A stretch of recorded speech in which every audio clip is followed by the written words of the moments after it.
Ողջույն, Ռեոփնի եթերում ամփոփում ենք հոկտեմբերի 9-ը։ Նիկոլ Փաշինյանը Բրյուսելում անցկացվող գլոբալ դարպասներ համաժողովում հայտարարել է, որ մեր տարածաշրջանում Եվրամիության ներգրավվածության ավելացումը տեղի է ունենում շատ ճիշտ պահի, եւ Հայաստանը կարող է կամուրջ դառնալ Հարավային Կովկասի, Եվրոպայի ու Միջին Ասիայի միջև։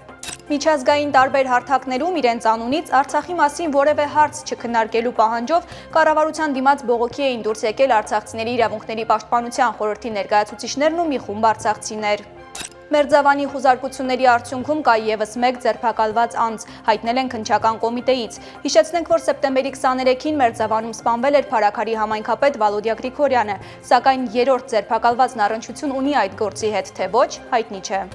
Ռուսաստան-Ադրբեջան խիստ լարված հարաբերությունների ֆոնին Դուշանբեում հանդիպել են Պուտինն ու Ալիևը։ Հանդիպումը սկսվել է ադրբեջանական ինքնաթիռի վթարի մասին զրույցով։ Կործանման պատճառը Պուտինը համարել է երկնքում գտնվող ուկրաինական անօդաչուն։ Ալիևը, որը վերջին ամիսներին կոշտ բառամթերքով հոխորտում էր Ռուսաստանի հասցեին, շնորհակալություն է հայտնել ռուս պաշտոնակցին։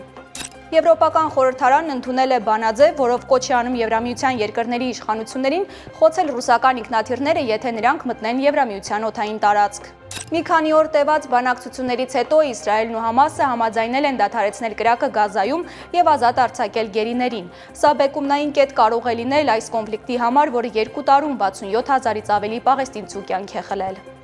Նախկին օմբուդսմեն Արման Թաթոյանը քաղաքական պայքարի մեջ մտնելու հայտ է ներկայացրել։ Նրա գլխավորած ուժը կոչվելու է Միասնության թևեր։ Այսօրվա նորություններին ավելի մանրամասն կարող եք ծանոթանալ հետևելով մեր լրատվական թողարկումներին։ Ես Մերի Դանիելյանն եմ։ Մինչև վաղը։